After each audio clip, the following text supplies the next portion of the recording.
Vamos lá então, pessoal. Nosso segundo bloco do nosso módulo de Direito Material do Trabalho para o exame de ordem. Sua prova que está chegando aí, né? Eu sei que você já estudou, já imprimiu a sua apostila, né? Já está aí com a sua CLT do lado, já está com todo o material e vamos dar sequência. Falamos no bloco passado um breve relato histórico, foi muito rápido, né? Bem pontual para que você só entenda um pouquinho da origem do direito do trabalho, tá? Mas nós vamos adentrar falando sobre, inicialmente, o conceito. Toda disciplina precisa se iniciar de um conceito, tá? E eu, pesquisando alguns conceitos, eu costumo ministrar nas aulas, na faculdade, quando eu ministro algumas disciplinas, eu gosto de fracionar. Primeiro, eu preciso conceituar direito. Em seguida, a disciplina que eu irei ministrar. No nosso caso aqui, direito do trabalho. Eu quero pedir a sua licença para que possamos trabalhar também dessa forma. Primeiro, vamos conceituar o que é direito. O que é direito para você? Nossa, eu não vou exaurir aqui e nem buscar um conceito que é universal. Porque direito tem vários conceitos. Vários doutrinadores trazem conceito. Mas, estudando a professora Mônica Aragão, nas suas brilhantes aulas de teoria do Estado, eu achei interessante o conceito dela, eu quero compartilhar com vocês. Porque a professora Mônica Martins e o professor Ricardo Fiuza, Mônica Aragão e Ricardo Fiuza, eles dizem o seguinte: direito como regra social de conduta obrigatória, geral e abstrata. Ou ainda, direito como algo devido. Então, direito. O que é direito? Direito, para eles, e eu adoto essa situação também, direito é um conjunto de normas que regulamenta o comportamento social. Já é um primeiro conceito aí para você. Direito, um conjunto de normas que regulamenta, tá, uma conduta, que regulamenta, que disciplina o convívio social. E direito ainda pode ser da outrem aquilo que lhe é devido. Então já temos aí, dois conceitos bacanas. Da outro aquele que lhe é devido. E eu posso dizer também que o direito, tá, é um conjunto de normas declaratórias. A própria Constituição diz, né, direito à liberdade, direito à vida, né, direito à honra. Então nós temos vários conceitos de direito. Eu não quero trazer um conceito definitivo para você, mas é uma base para que você possa entender o que é direito. E fica muito mais fácil para nós entendermos o que vem depois, tá? Nós vamos conceituar direito do trabalho. Então, temos aí como direito um conjunto de normas que regulamenta o comportamento da sociedade. Direito também um conjunto de normas, tá, declaratórias. Direito pode ser também dar a outra aquilo que lhe é devido, que lhe é devido, né? Então tá aqui, direito como regra social de conduta obrigatória, geral e abstrata. Então, conjunto social, tá, que rege a sociedade de forma geral, ou seja, para todos, obrigatórias, que deve ser cumprido, e abstrata, porque a norma, tá, ela fica suspensa. Não pegamos a norma. Por isso que ela diz abstrata. Tá ok? Então, direito, conjunto de normas, tá? Geral, obrigatória e abstrata. Tá? E lembrando que eu gosto sempre de dizer para meus alunos o seguinte: a norma, ela está ali no papel. Está escrita. Um papel escrito com caneta, com tinta. Tá? Impresso. Mas nós somos os criadores da norma através da interpretação. Por isso que a norma, ela é abstrata. Tá? Porque você não pega a norma. Tá? Mas no momento que você lê, você cria essa norma através da sua interpretação. Tá bom? Então, conceituamos aí direito. Mas a nossa disciplina é direito do trabalho. Direito do trabalho. Então, agora vamos conceituar direito do trabalho. Eu já sei que é direito. Agora, vamos conceituar direito do trabalho? Porque o trabalho, na verdade, é um esforço humano. O trabalho é um esforço humano, tá? Aonde eu recebo ou não, porque eu tenho também o trabalhador voluntário. Então, o trabalho, o que eu entendo de trabalho? Trabalho é uma obrigação de fazer que exige o esforço humano, exige o esforço humano, e através desse esforço eu sou remunerado ou não. Por que eu sou remunerado ou não? Porque eu posso ter um trabalho onde eu recebo e eu posso ter um trabalho voluntário onde eu não recebo. Então eu sei direito e sei que o trabalho é um esforço humano, tá? Isso uma obrigação de fazer, vinda de um esforço humano, e através desse esforço, através dessa obrigação de fazer, através dessa situação, eu recebo algo em troca disso ou não. Então vamos dar sequência no nosso conceito? Vamos lá. Conceito do direito do trabalho, tá? Vou até pedir para o Matheus subir para você anotar aí bonitinho. Então, conceito do direito do trabalho. Direito do trabalho é o conjunto de princípios, normas legais e extralegais que disciplinam as relações individuais e coletivas de trabalho subordinado. Aí, fechamos. Direito do trabalho é o conjunto de normas e princípios legais e extralegais que disciplinam as relações individuais e coletivas de trabalho subordinado. E o direito material? Direito material do trabalho pode ser entendido ainda como uma junção de regras, princípios e institutos jurídicos que juntas formam a relação do trabalho. Percebe? Quando nós entendemos o que é direito, fica mais fácil montarmos um conceito. Então, direito do trabalho vai ser nada mais, nada menos que um conjunto de normas, de regras, de normas legais e extralegais, nós vamos ver por que extralegais também, que rege a relação entre o empregado e o empregador, que rege uma relação subordinada de trabalho. Então, direito do trabalho vai ser esse conjunto de normas que vai reger esse comportamento, como deve se comportar o trabalhador, o empregado. Entendeu? Então, ficou fácil agora entendermos o que é direito, fechamos, e o conceito de direito de trabalho, como sendo esse conjunto de normas que irá, portanto, regulamentar a relação, tá, de trabalho subordinado. E aguenta aí que nós vamos ver quem é esse trabalho subordinado. Tá ok? Mas temos mais um conceito. Vou pedir para o Matheus subir para você. Tenho mais um conceito bacana aí, que é da professora Wólia Bonfim.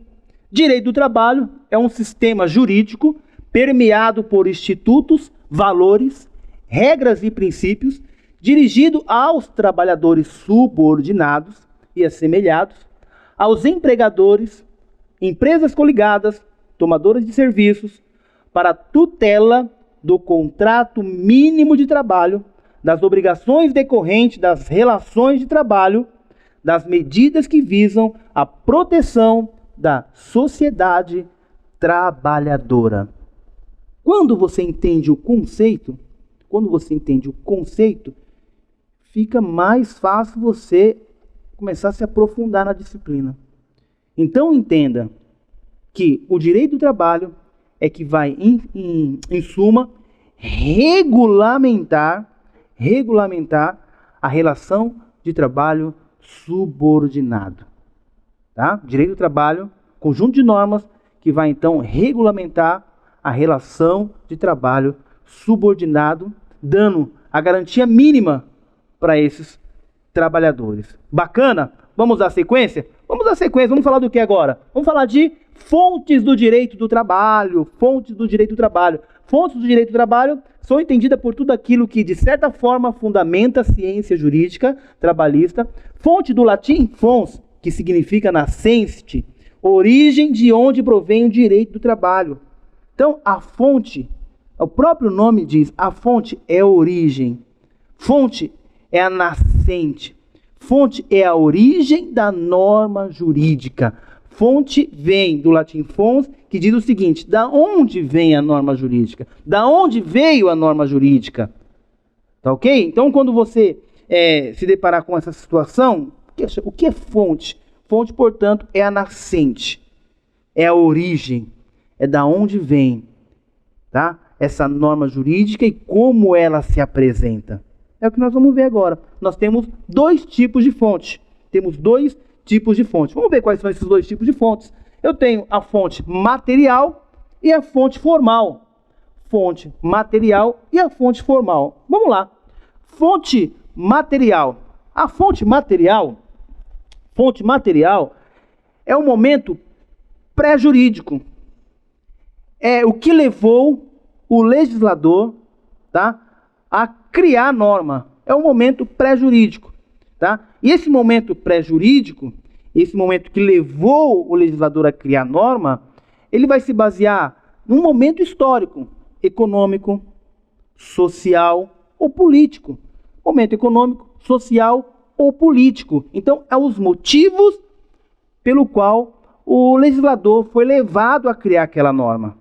Tá, ok? O motivo pelo qual o legislador foi induzido a criar aquela norma. Então, pode ter sido um momento político, econômico ou social. Fonte material, pré-jurídico. Ainda não estou falando de norma. Estou falando do momento pré-jurídico. Tá? Exemplo disso, socialismo. E o exemplo disso, como eu trouxe para vocês no bloco anterior, o momento histórico, um exemplo disso, Revolução de 30. Ora, a Revolução de 30, as máquinas invadindo as empresas, até aquele momento o Estado ainda não intervia. O Estado ainda não se manifestava nessas relações. Mas, dado aquele momento histórico, dado aquele momento político, social, econômico, o Estado deixou de arrecadar, levou o legislador, levou aquela turma lá de Vargas a criar normas, a começar a regulamentar essa relação entre patrão e empregado, entre empregador e empregado. Então, a fonte material é o momento pré-jurídico, o que levou o legislador a criar essa norma. Tá? Então, exemplo disso, Revolução de 30, o socialismo. Tá? Então, outros fatores que, num dado momento histórico, vai induzir, vai trazer o legislador a meditar, refletir e positivar normas para regulamentar esse comportamento, essa relação entre o patrão e o empregado, ou o empregador e o empregado. Tá ok? E eu tenho ainda a fonte formal.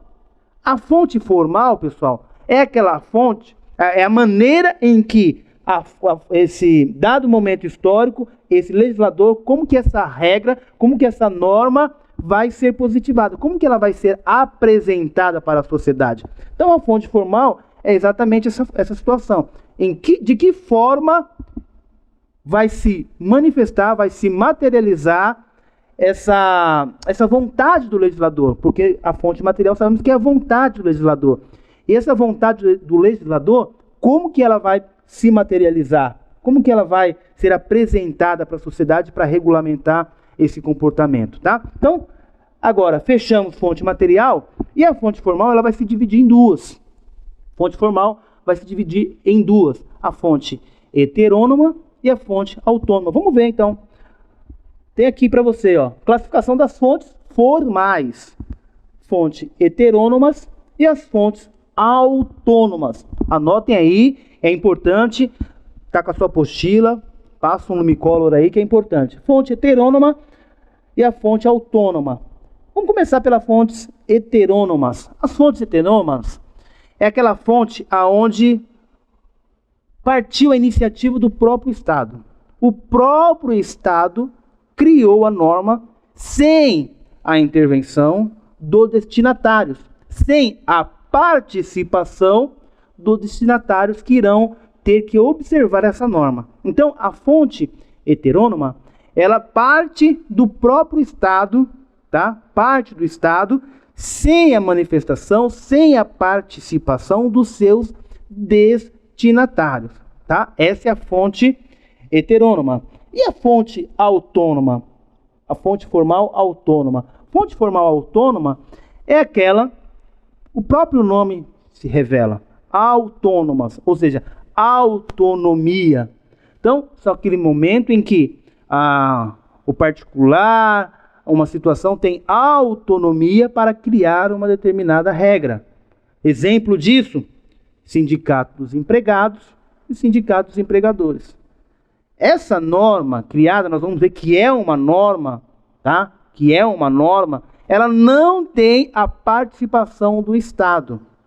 tá? Não tem a participação do Estado. Elas são criadas pelos seus próprios destinatários.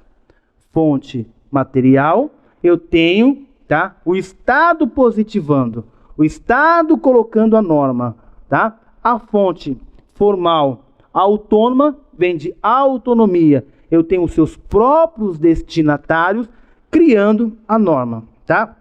Como, por exemplo, a convenção coletiva, aonde eu tenho sindicato do empregador e o sindicato dos empregados em acordo para que surja a convenção coletiva, uma norma que deverá ser aplicada para aquele sindicato de uma determinada atividade, né? Então, o que acontece? Na fonte autônoma, eu não tenho intervenção do Estado, não tenho a participação do Estado, tá?